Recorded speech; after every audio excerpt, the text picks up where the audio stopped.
Bonjour à tous et bienvenue dans ce nouveau tuto dédié au tableau de bord de votre opération. Donc le tableau de bord de votre opération, vous allez aller donc dans la partie opération qui est sur la gauche et vous allez rentrer dans l'une de vos opérations.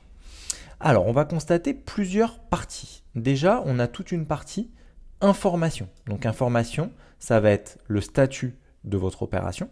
Ça va être aussi l'étape à laquelle vous en êtes.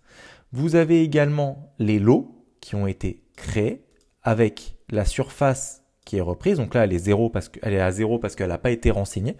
Donc c'est la surface qui va être saisie dans la partie projet lot à venir.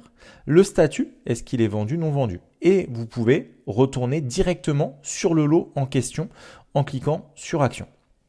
Vous avez aussi un petit bouton télécharger la fiche qui est présent uniquement sur les opérations terminées.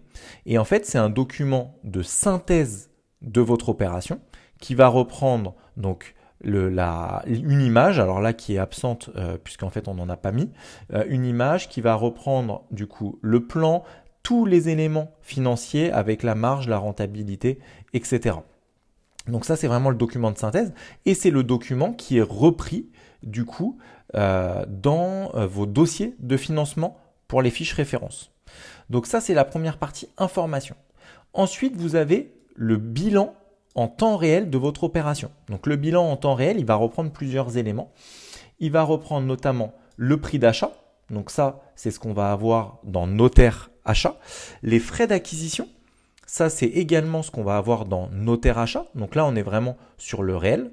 Les frais de financement, eux, ils vont venir s'intégrer automatiquement de la partie finance. Donc dès que vous allez catégoriser des finances dans la partie intérêt d'emprunt, commission d'engagement, etc., ils viendront se mettre directement, s'additionner dans cette partie-là. Ce qui fait qu'à la fin de votre opération, vous avez au réel, du coup, les frais de financement de l'opération. Vous avez ensuite lot par lot, donc les recettes, donc ça c'est le prix de vente de notaire achat.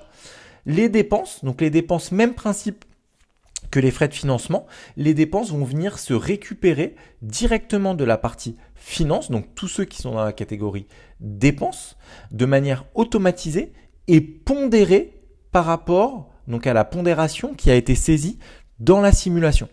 C'est la même chose pour la TVA, donc il y a un calcul automatique de la TVA sur le lot en fonction de ce qui a été saisi dans la simulation, donc à la fois la pondération et à la fois le type de TVA. Est-ce que c'est exonéré? Donc si c'est exonéré, vous serez toujours à 0. Est-ce que c'est TVA sur marge ou est-ce que c'est TVA totale? Et en fonction, ça va vous calculer la TVA. Le total du coup de chaque ligne et on se retrouve avec la marge moins la TVA, donc la marge nette de TVA, la rentabilité, donc le pourcentage de rentabilité, pardon, et le pourcentage de marge.